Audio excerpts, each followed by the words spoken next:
Hey everybody, and welcome to my home. Today I wanted to show you my Stamina Warden build. My Stam Warden is one of my favorite characters. I've got shitloads of skills on that unlocked, even for PvP and werewolf and everything and whatnot. So yeah, let's just quickly get into this. Pop a potion so we're buffed up. We've got about 10k max magicka, which doesn't matter too much because we don't really need magicka. We've got 16,300 max health, but fully buffed that will go up to 17k, which is way enough for all kinds of content. And then 33k max stamina, which is a good pool, and 1,800 stamina recovery, which is very important and a very good value to be able to sustain.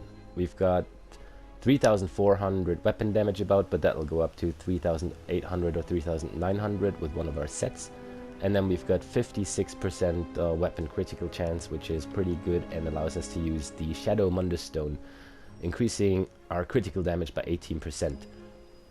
Now, as you can see, I'm a werewolf on this build, but that's mainly because it's also my PvP character, and I do just have a build for PvE werewolf play as well.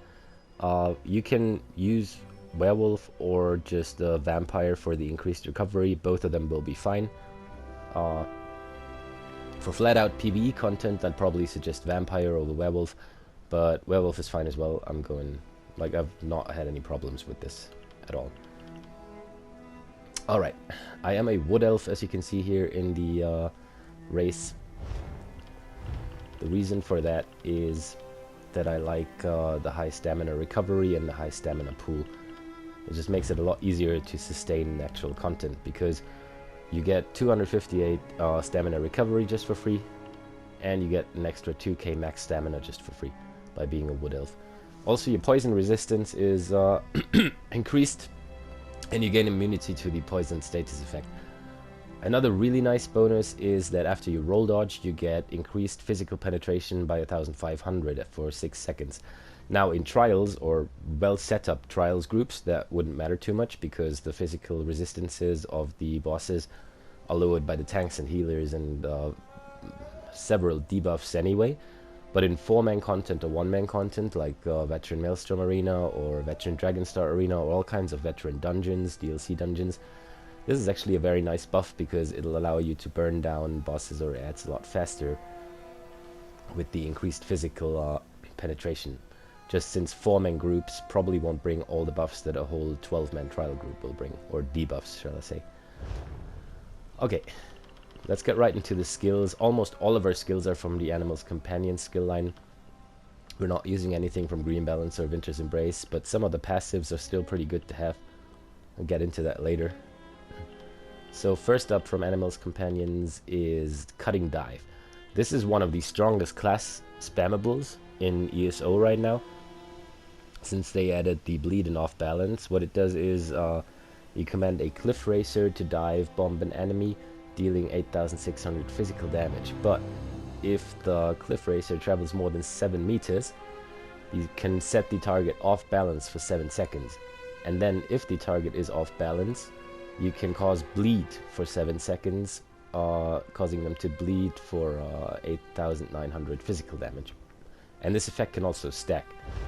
So what you want to do is get that off balance going, then get that bleed going, and then spam that Cliff Racer. As you can see here, it looks like this. You summon this bird down. And it can crit as well, obviously. And then if you manage to proc the off balance, you wanna just spam that so the bleed is on the target. Alright, next up is Barbed Trap. This comes from the Fighter skill line. What this does is for 18 seconds you set down a trap dealing 5,000 physical damage and an additional almost 20k physical damage over time, but we're mostly using this for the minor force, increasing our critical damage by 10% for the duration of it. It's fairly simple. It looks like this. Just put that trap down and it'll do damage over time, and you gain minor force, as you can see down in our buffs, for the duration of it, increasing all of our critical damage by 10%. So you want to have that in your rotation. Looks like this. Trap. And then Enemies who run in it get immobilized. So next up is Bird of Prey. This we've mostly got on our bar because it says while slotted, gain minor berserk, increasing all your damage done by 8%. And an extra 8% damage to all of our abilities is pretty awesome. So we're not really using this. It also gives you major expedition if you activate it, increasing your movement speed, which can be nice to get out of stupid situations or run through dungeons faster or through public dungeons and all that kind of stuff. But mostly it's on the bar just for the extra 8% damage. Next up is Sub Assault.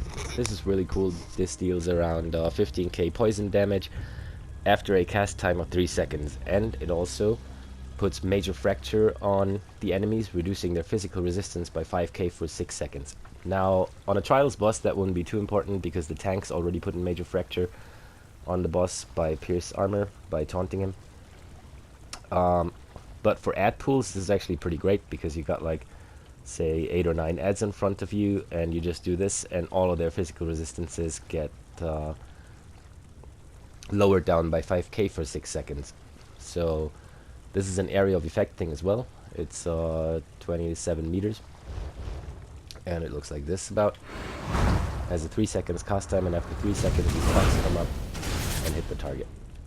Now, an important thing about this though is it depends on where you're looking at the time that the bugs come up. So I can cast them here, but then go look at the boss and then come up with the boss. So you gotta be careful with that and make sure that at the time they're coming up, you're actually looking where you want them to go. Next up is a flex slot. I've got Whirling Blades in here from the dual wield skill line. This deals about 8k physical damage. It might go up a little bit because it's not fully leveled yet. I've changed a couple skills in this build lately.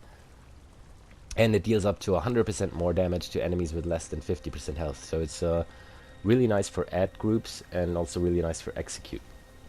The other thing you could use in this slot if it was just one boss is Rending Slashes, which deals physical damage and then causes them to bleed over 10 seconds for another 10k physical damage and reduces the movement speed. So that's the choice you've got here. Rending Slash is pretty simple, just put it on, and then the target bleeds for 10 seconds and gets the bleed damage every second.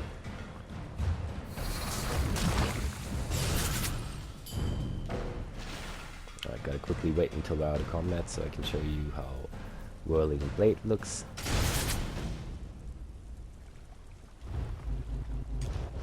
I like this better in most content that's not just boss fights. Rending Slash is good in trials, but Whirling Blades just hits everything. So you got ads around you, they all get hit by Whirling Blades, and it helps a lot with burning ad groups down in AoE situations. And then also it does twice as much damage if they're below 50% health. Next up is Wild Guardian. We need this on both bars. That's the bear that's following you.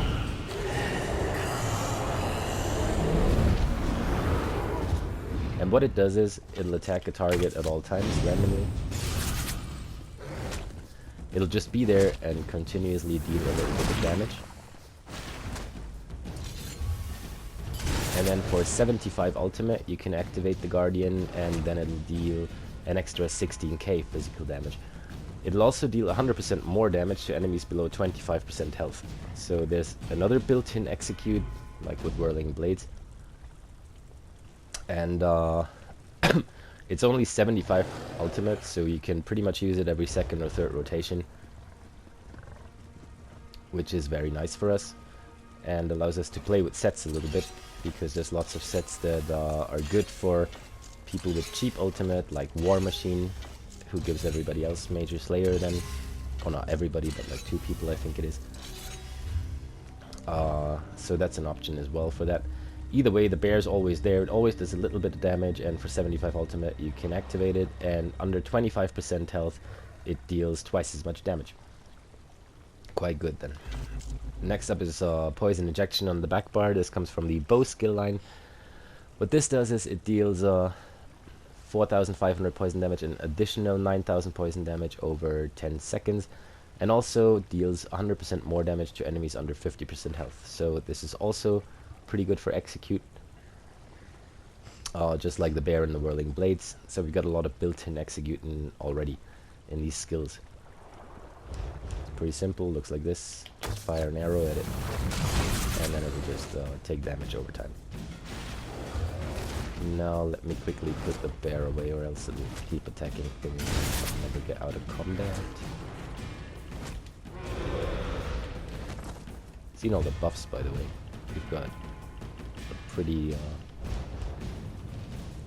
wide range of buffs on this guy here, which is why I prefer testing on this guy first, and then later go on to the trial dummy. But either way, let's move on with the build. Next up is the Bull Netch. You summon this, and it'll continuously give you stamina back, and also increase your damage. It lasts for 25 seconds, and over these 25 seconds it restores 5k stamina, and grants you major brutality, increasing your weapon damage by 20%. So another buff to our damage, and every 5 seconds it removes one negative effect from you, which is very nice for dungeons where you get burn or disease or other kind of status effects.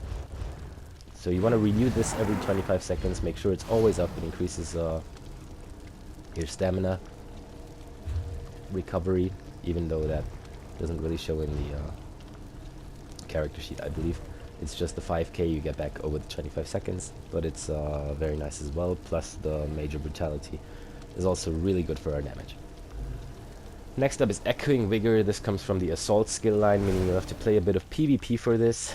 I've just recently changed the morph. You can use either morph. The other one heals only you, but the heal is stronger. And then Echoing Vigor heals everybody around you as well. Yeah, that heal is about 10k over 8 seconds. The other one is stronger, so it's pretty much your decision whether you are in trials a lot, where this is very helpful because the group stacks and burns. You push this and everybody around you gets a heal as well. Or you just take the other morph and only heal yourself, but for a little bit more. The choice is yours, really. Alright, next up is Endless Hail. This is also not leveled because I used to run Arrow Barrage, but changed it to Endless Hail because my front bar rotation was a bit longer and I needed it to run a bit longer. So this deals 1300 physical damage to enemies in the target area every 1 second for 9 seconds after a 2 seconds delay. It's pretty simple. It looks like this. You just fire these arrows from this guy, and then everything in that area will take continuous damage over 10 seconds, and it can also crit, obviously. And then last but not least, the Growing Swarm. This is very cool as well. This deals 13k physical damage over 10 seconds, but it also puts minor vulnerability on the targets, increasing their damage taken by 8%. And that's not only the damage taken by you, that's the damage taken by the whole group. So if you're in a trials group or a dungeon group, it'll take 8% more damage from everybody in the group. So you always want to keep that swarm up. It looks like this, and then the target's got these flies around it for 8 seconds. I think it's like the duration, if the skill is fully leveled, goes up to like 10 or 12 seconds. So you can easily use it in your rotation. So you always want to keep these flies up to give them a minor vulnerability, increasing all their damage taken by 8%. Okay, so much for that. That's the skills. Now let's quickly check out the sets. As you can see, I'm using Briarheart in the front bar, a dagger and Nernhorn, a axe and sharpened. It's not a big surprise. Briarheart's been one of the best stamina DPS sets for a while.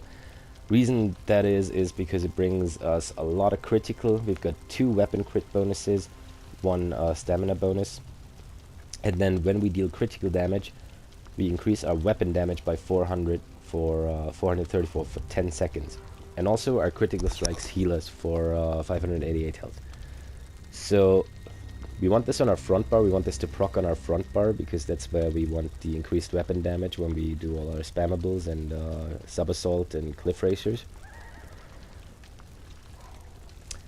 And the 2 weapon crit bonuses are very important. You need almost. As a Warden, you need about 4 bonuses of 800 weapon critical to even get to 53, 56-ish% to use the Shadow Mundustone. If you're using other sets that don't have as much critical, or no potions or something like that, you won't be able to get the 56% weapon critical, and you shouldn't probably use the Shadow Mundustone to increase your crit damage, but more the Thief. Because the Thief increases the crit chance, this one just the crit damage when you actually do it. So if you're under 53 or 52-ish%, I'd probably use the Thief instead, just to make sure you crit more often. Even though this is very strong like this, so if you manage to get that up to 56 and use the Shadow, it will definitely increase your damage. So that's Briarheart for you. We're using the dagger in Nirnhond, the axe in Sharpened. It can be the other way around. You can have an axe in Nirnhond or a dagger in Sharpened, as long as the Nirnhond piece is on the front bar and the main hand. And then we're using damage health poisons on it. These are double dot poisons. They deal poison damage per second, 2 bonuses on it.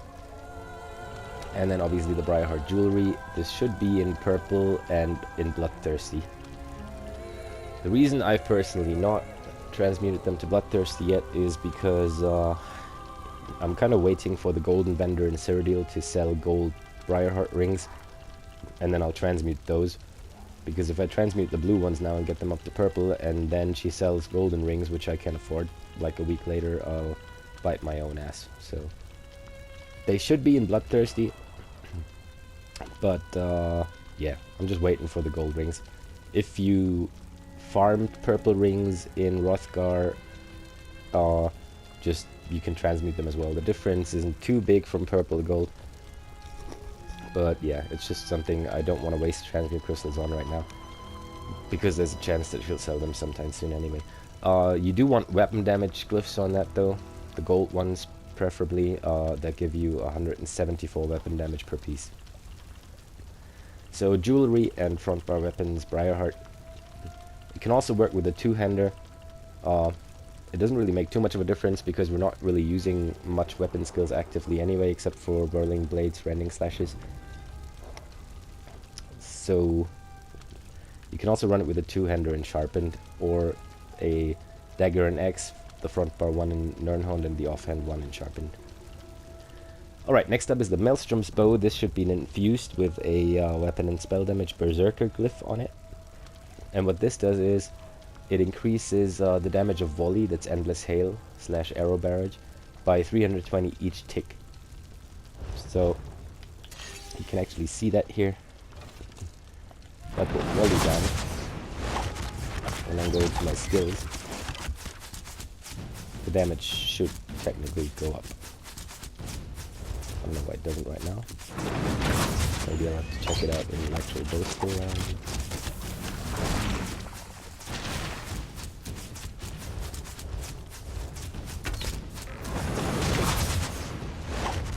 Oh no, not champion points.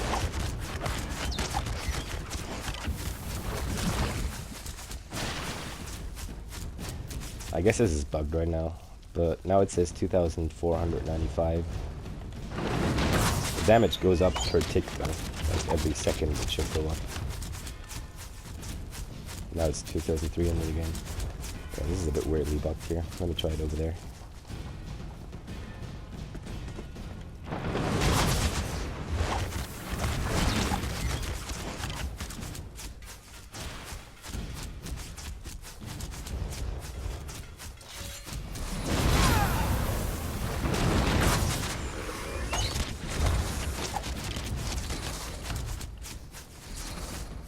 Now it's 2,500.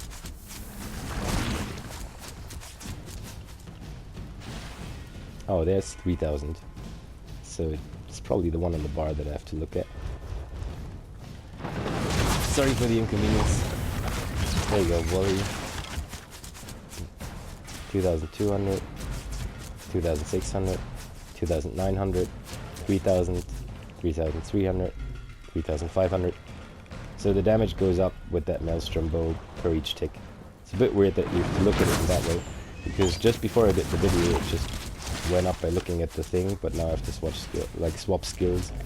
2-6, 2-7, 2-9, 3, 3-2, 3-3. So that's what the Maelstrom bow does. Each tick of volley / endless hail gets increased. Yeah, sorry for that. Sometimes the game just doesn't really show you what you want to. Alright, so that one on the back bar. You can also use the Master's bow. It's better than nothing. I would not use a Briarheart bow though, because we do want that that chance to increase our weapon damage to proc on our front bar, which is where we're actually doing the sub assault and the cliff racers and the stuff that does the big damage.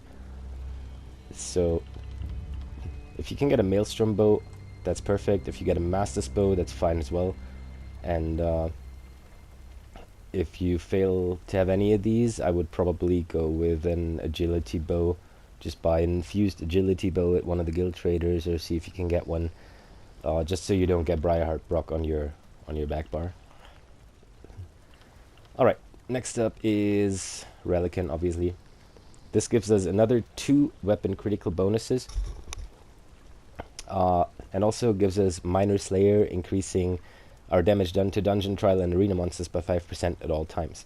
So the 2 weapon critical bonuses from Rele and the 2 weapon critical bonuses from Briar are very important for us to reach that 56% to get the Shadow Munderstone going, like I said before. What this does is your light and heavy attacks apply a stack of harmful winds to the target for 5 seconds, and harmful winds will deal 260 physical damage per stack. So that's 2,600 with 10 stacks, and with the 20 stacks max, you're at about 5,200-ish. 5,300. This is where a lot of the damage comes from. However, Relequens is a set you need to be able to play. There's trials and arenas where it's just no good because you can't keep the stacks up. Now look at this. You see that wind up there? 1 stack. 2 stacks. 3 stacks. 4 stacks. But you have to light attack within the timer running down. So you've only got 5 seconds to do the next light attack. So if you're doing your rotation and everything takes you too long and you fail to light attack, all the stacks will drop off. And you won't get the 5,300 weapon damage, but you'll start again at the 200 weapon damage. And there's a big difference whether you have 200 physical damage or 5,300 physical damage, right? So if you can't do your rotation and keep a light attack up at least every 5 seconds, even while bar swapping, and manage to get these stacks up to 20 and keep them at 20, then you should not use this set, really. Because if it constantly falls off, you're not getting 5,000 physical damage all the time, but only 200. And that can make or break the whole thing, you know? Like, there's a big difference between 5,000 and 200. So, there's certain trials, like Cloud Rest, where you're doing damage at Samaja, and you might get a stack up to maybe 10 or so, maybe even 15 or 20, but then she dives underground, and she only comes back up somewhere else 5 seconds later, and then you start again with your 200 weapon damage.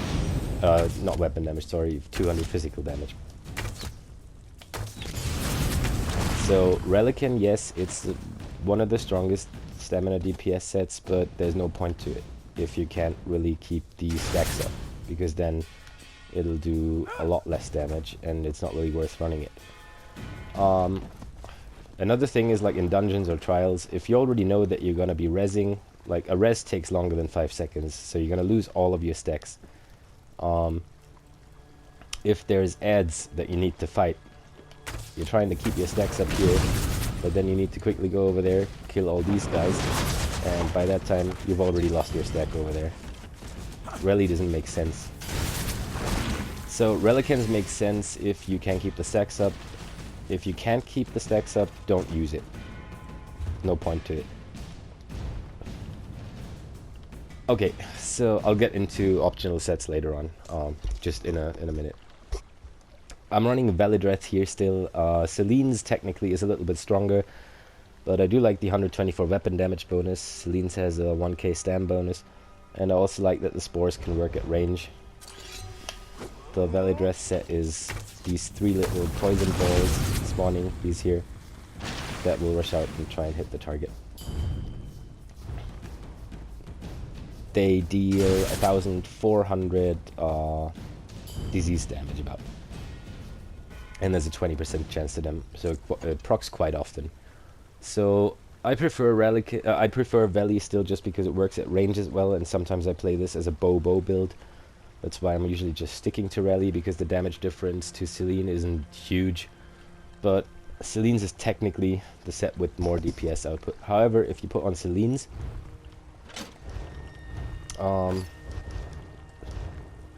you're gonna have to be close to the target. Because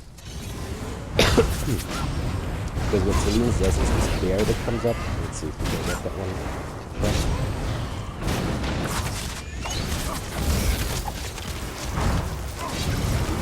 There, that ghost bear. That does a lot of damage. And if you're not close to the target, or you're like far away, the bear will proc here and it will just be here and it won't do any damage. So Belly is good at range as well. Celine's technically is a bit more damage, but you have to be close. Then the third monster set I like to run on my Stam Warden in PvE is Marcelok. This also gives you a 1k Stam bonus, and when you bash an enemy, you spew a cone of corruption dealing 11k disease damage to enemies over 4 seconds. Damage is increased by 5% for each negative effect that enemies have. So this is also capable of doing a whole lot of damage. But however, you need to bash, and it can be every 4 seconds or so. I hope you know what bash is. It's this. When you block and press R2, you bash things, and that's how you get Marcelok to proc. So these are your choices. I still prefer Veli anyway. You can also run Stormfist. However, Stormfist does shock damage and 11k physical damage, so it's not too strong. And we also don't really need the 1-piece bonus of 124 stam recovery, because our stam recovery with our Bullnetch and all as a Wood Elf is good enough as it is. So go for Celine or Veli, and or Marcelok if you can keep it up with the bashing. The choice is yours, really. Now, as you might have seen, all these pieces are in Divines, and all of them have stamina glyphs on, except for one. Being a Wood Elf running Dubious Cameron Throne, our health would be a little low. That's why I decided to go with one health glyph on one of the big pieces. So either the head, the chest, or the legs, the one that give the bigger bonuses. Try and get a golden health glyph too, so you get 943 out of it. And then that way your health is 17k 600, which is really good for a stamina Wood Elf. Or 16,300 if not all the buffs are applied. Either way, that's more than enough to survive in all the DLC trials and so on. Alright, so body pieces, Relequens, Velidreth, or Celine's, or Marcelok, everything divine. Jewelry, Briarheart with weapon damage glyphs, all in Bloodthirsty if you can get it. And then Nirnhound, main hand, sharpened offhand, Briarheart, and then Maelstrom Dagger, or Master's Maelstrom Bow, or Master's Bow, or Agility Bow. That's pretty much it. Sets to swap out for. I know a lot of people are going to say, oh, but Locestes is the meta. So here we go, Locestes.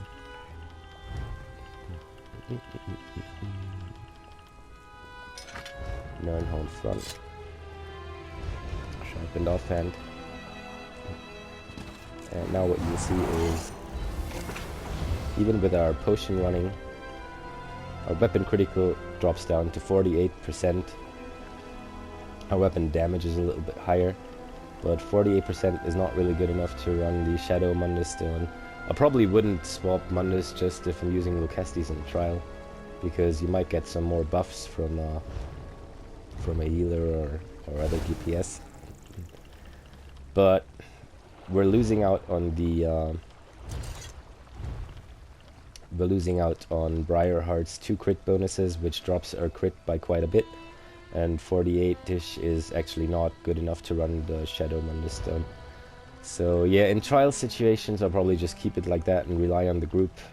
And then what Lucestis does is it gives you nice weapon damage bonuses, also gives you minor slayer, but we already have that on Relequens anyway, so it's useless. And then when you get a synergy, you can get Major Slayer for 15 seconds, increasing all your damage done to dungeon and trial monsters by 15 seconds. Now that's quite a big buff. It's another thing that's hard to keep up though, because we have the Maelstrom on the Backbar, so you always just want to take synergies on your front bar. And that's when you get the Major Slayer and your damage. So it is an option if you want to go with the meta setup, but honestly, it's already hard enough as it is keeping Relequens up in dungeons and arenas or Cloud Rest. And then if you have to worry about taking synergies only on your front bar and all that, while you're losing all the crit, and it goes down to 44%ish, which is not even really optimal for the using the Shadow and all. I don't know. It is the meta setup, so what can I say? But I personally would prefer not to play Lucestis and Relequen on a Warden, because I feel like the overall damage that I do, considering all the things that can happen in trials and dungeons, Briarheart and Relequens is just better. And then for Cloud Rest or arenas where you can't keep the Relequen stacks up, where your wins fall off all the time and you have to start at only 200 and not 5k physical bonus from the set, there's always Vicious Ophidian, which also gives you Minor Slayer, also gives you 2 critical bonuses, so your crit is good enough to use the Shadow, gives you an extra 124 weapon damage, and reduces the cost of all your stamina abilities by 8%, makes it even easier for you to sustain. Plus, when an enemy dies, you restore stamina, and you gain Major Expedition, increasing movement speed. You don't really need the Expedition as a Wood Elf, but the sustain with VO is through the roof. You get extra weapon damage added to the bonus that Briarheart already gives you, so you can probably crack 4k weapon damage with this set, and you get the 2 crit bonuses and the Minor Slayer. So this is pretty much what I'd wear if I can't wear Rally, because I can't keep the wind stacks up.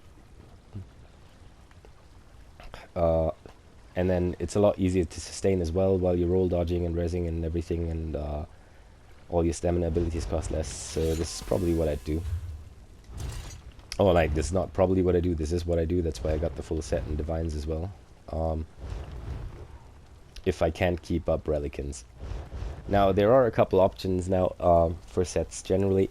You're Warden, so your ultimate is very fast. That means you could play War Machine. I'm not really sure if I have any War Machine on me right now. Yes, I do. This adds max stamina, also Minor Slayer, weapon damage. And when you use an ultimate ability, which is every second or third rotation, you and the closest 2 allies within 28 meters of you gain Major Slayer for 10 seconds. So it's the same buff that Lucestis gives you, and you get it for 10 seconds every time you use an ultimate, and the bear is ready pretty much all the time. Like, my ultimate's full now.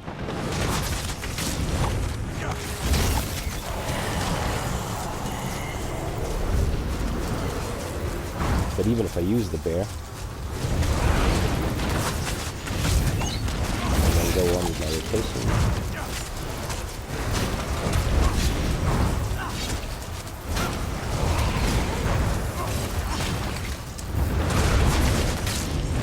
Backbar again.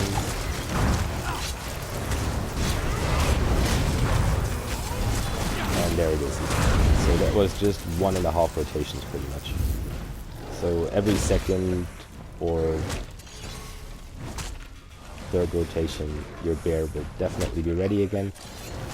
That means every 20 seconds or so you can give yourself Major Slayer, the same buff as Lucestis, and you're not only giving it to you, you're also giving it to your allies. 2 allies that might be Magicka DPS, for example, and not use Lucestis. So I'd probably even favor this one over Laquestes. The only problem with this one is it doesn't have the crit bonus, so you might have to use the Thief if you want to run War Machine. So that's about that. If you wanted to use War Machine or Laquestes, another option would be Leviathans on the body, which gives you all the crit you need to get over 53% anyway. So since War Machine and Laquestes, since War Machine and Laquestes don't have any crit bonuses, your crit will drop immensely. But you could use Leviathan to get 2 800 ones and then an extra 1800 one, which should be enough in combination with War Machine and Laquestes to even get you over 53-55% and use the Shadow Mundas and maximize your damage a bit that way. Another option for beginners obviously is Hunding's Rage. This is a craftable set. This also has 2 weapon crit bonuses, 1 stamina bonus and a 289 weapon damage. So this also is good enough to use the Shadow Mundas, and it's actually quite a strong set, and it's craftable. So if you don't have Relequens, you don't have Vicious Ophidian because you haven't run Trials yet, just go for Hunding's Rage. It'll be good for the crit, for the max stamina, and for the extra weapon damage as well. And then let me see if there's anything else. No, Black Rose Dagger, I use that for PvP. Blood Moon, I use that for Werewolf because of the light attacks.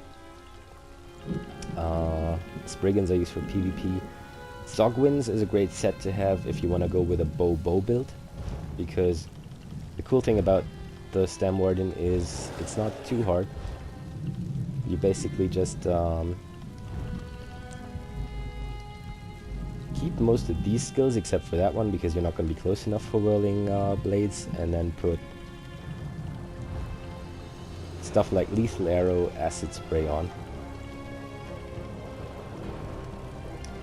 which you can shoot from range, and then you can easily turn this into a bow build, which makes it super easy even if you have to run around to keep the Relequen stacks up.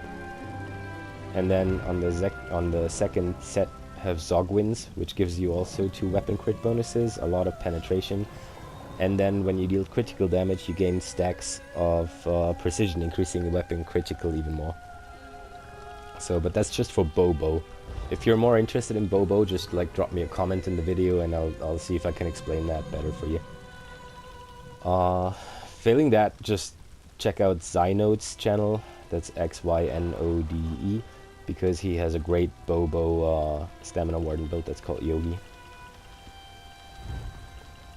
Yeah, that's about it. So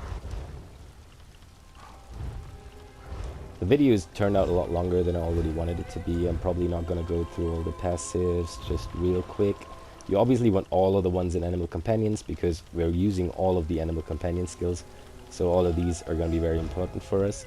Green Balance, let me check that. Heal yourself with a Green Balance, no, because we're not using one.